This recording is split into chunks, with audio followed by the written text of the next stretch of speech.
This is going to be a video tutorial on how to enable or disable location service in the Debian operating system. Let me jump over to my desktop here. I am on my desktop now.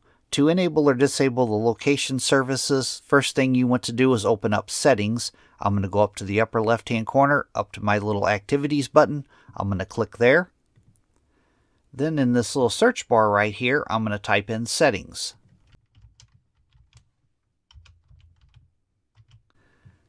Right here is Settings. I'm going to click on Settings.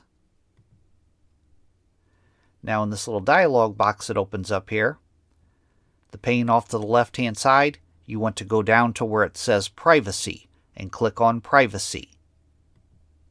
And then in the left side pane, you want to click on Location Services.